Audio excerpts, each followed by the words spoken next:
Coming to paperback and e-readers, E-Steam Cancel Vacation. Hell's aspiring angel takes on a social justice social media mob looking to cancel her in this all-new E-Steam series adventure. Pre-order E-Steam Cancel Vacation on Amazon.com today. So-called SJW comic pros made one mistake. They left money on the table. Now, there's an old saying in business that you never leave money on the table.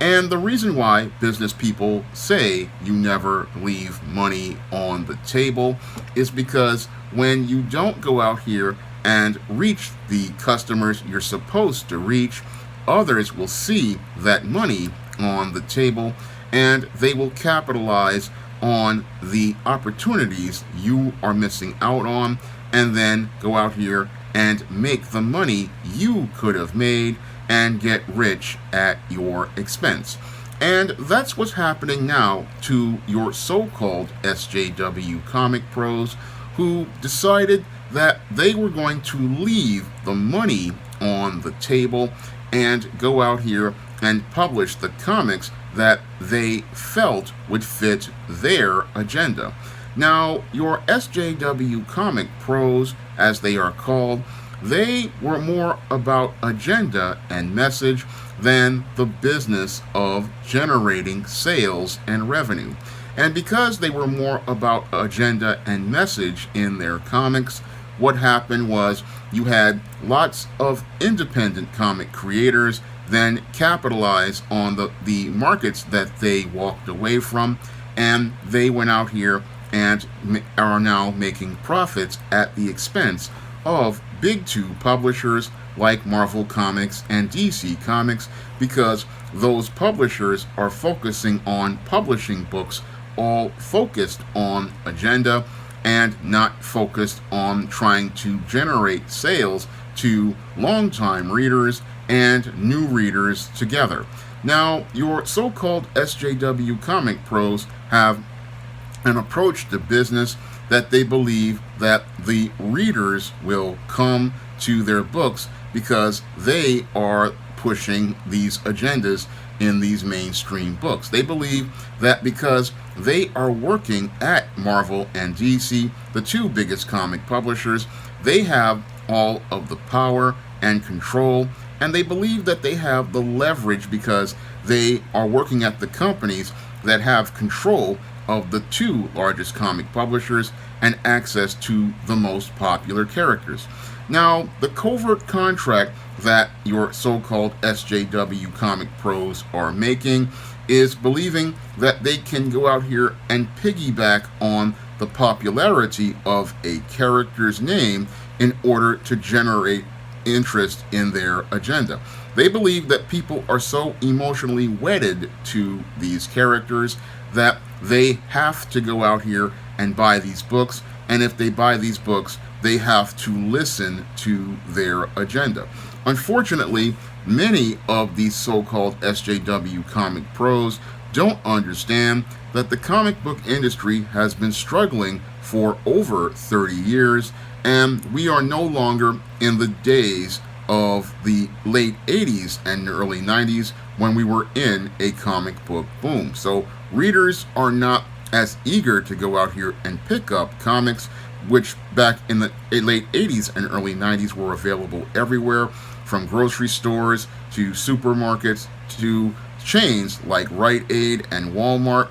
There are no more comics in these places. Comics are primarily distributed at your comic book stores, and the business model under Diamond was all about non-returnability. So it was only comic shops that sold comics, so there was only a small, limited audience to go out here and read these books, so there's no way anybody could have ever heard your agenda if you put it in the comics. And with the median age of the comic reader being over 45, the whole group that you're trying to appeal to is not even going to the comic shop. So the whole quest for agenda was one that was a complete failure. And again, it left a lot of money on the table because the people who wanted to buy Tony Stark Iron Man or Bruce Banner Hulk or Peter Parker Spider-Man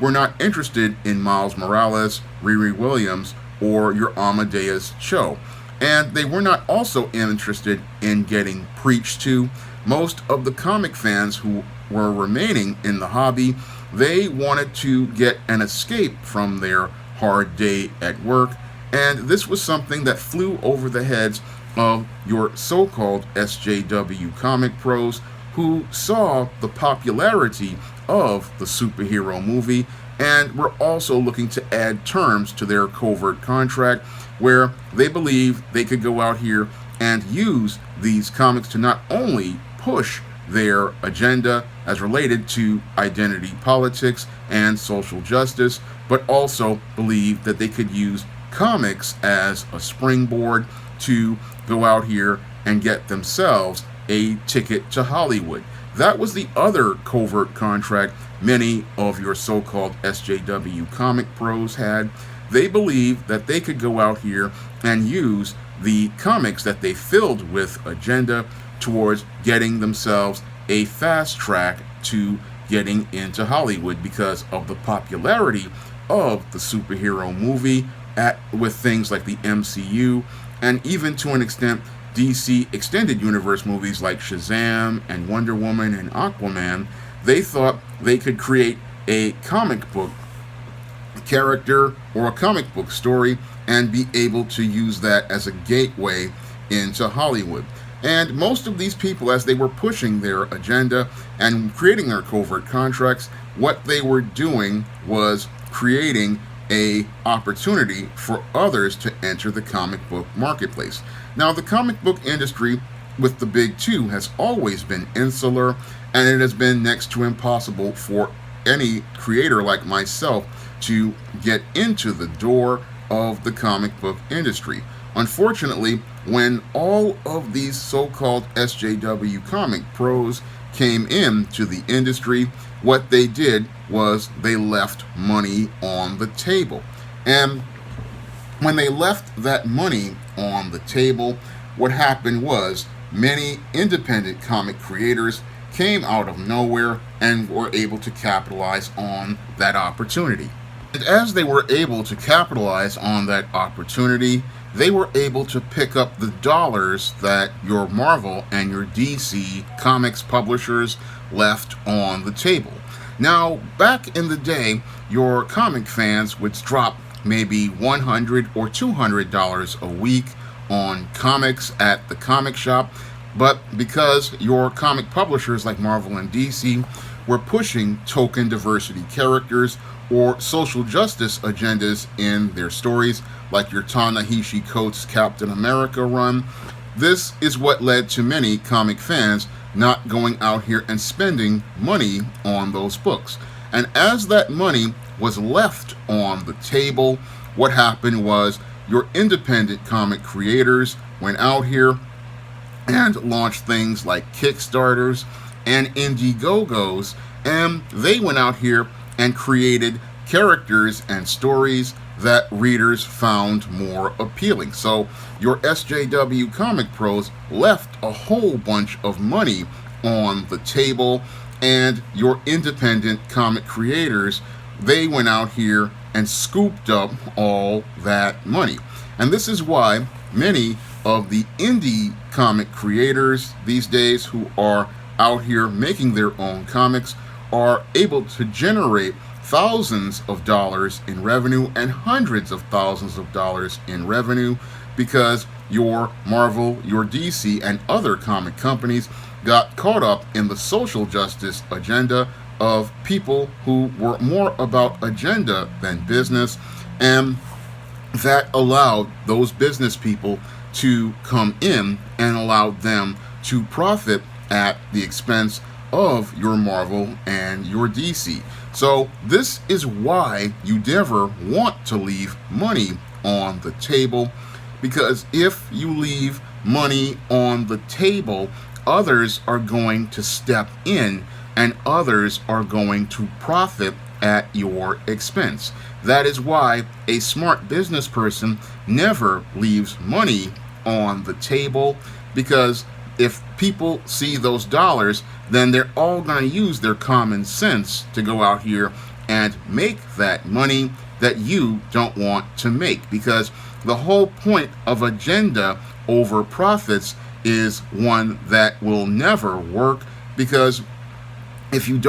aren't able to make profits, you're not going to be able to get people to see your message. And this is something that flies over the head of many of your SJW comic pros. Many of them believe that people will eventually hear their message, but if the readers aren't buying the books, then nobody is hearing your message. And that's where many have a disconnect at your Marvel, your DC, and even companies like Image and Valiant. Many people just cannot connect the dots and think critically and understand that if your readership is barely 2,000 as related to orders, or in the case of some books, even less than that, then who is hearing your message? That is the critical question many SJW comic pros just can't answer, because when in their echo chambers on social media like Twitter,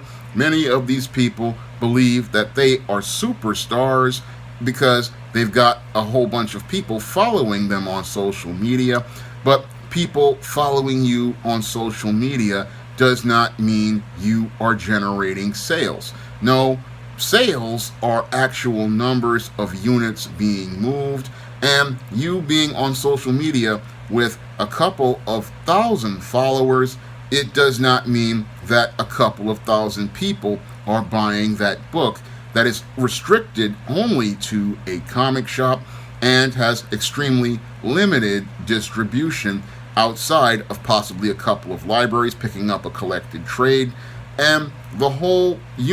business is not really generating the message, and the message is not resonating on the same level of someone like a J.K. Rowling, who has sold millions of units of Harry Potter, or the creator of Dogman, who is selling millions of units. Their message is resonating with the reader, just like the message of the independent comic pro is resonating. And what's really happening that really should worry many of the executives at Disney and your AT&T is that kids are no longer connecting to Superman and Batman and Spider-Man and Captain America. No, more and more younger readers are finding other characters because your creators are leaving money on the table, and more of them are becoming connected to manga characters, and they're becoming connected to many of the indie characters like I create on the SJS Direct imprint. Many of the creators out here, their characters are becoming fan favorites, and that's all because you have a group of people who are so about their message that they don't understand that comic publishing is a business, and it's a business where you need to make a profit, because 90% of the books that are published often fail. And when you go out here and you alienate the core audience, you wind up losing that other 10% of books that you need to be successful in order to turn a profit. So what they're doing is actually imploding their own business, and the business has gotten so bad that many popular writers are now leaving to go do independent comics because they realize that there is no real profit in working at Marvel or DC anymore, because the companies are so focused on agenda that there is no way for them to go out here and be able to expand any further, or be able to further generate more sales or generate a larger audience, because there's just too much money on the table being left by editorials' whole obsession with agenda, and they're realizing that there's a lot more money to be made if they go out on their own. So this is another reason why you never leave money on the table, because if you leave money on the table, others are going to see that money, that you don't want to pay attention to, and they're going to go out here and get rich while at your expense. And while you're preaching woke and going broke, they're going out here creating a new marketplace, new business opportunities, and taking themselves to the next level. Now, if you want to help me take the SJS Direct imprint to the next level, you can pick up the first SJS Direct comic, Esteem No Good Deed, on Kindle for 99 cents, or you can pick up many of the action-packed African American fantasy books on the SJS Direct imprint, like the ISIS series, the Esteem series, the John Haynes series, or the books of the Spinsterella trilogy. You can find all those books in paperback and Kindle format. You can also find them on Smashwords, the iBook Store, and Google Play. That's all I have to say for this video. You can comment, rate, and subscribe. Now available in paperback and e-readers, The Temptation of John Haynes. Given to temptation, pick up this action-packed African-American paranormal romance. Get The Temptation of John Haynes in paperback and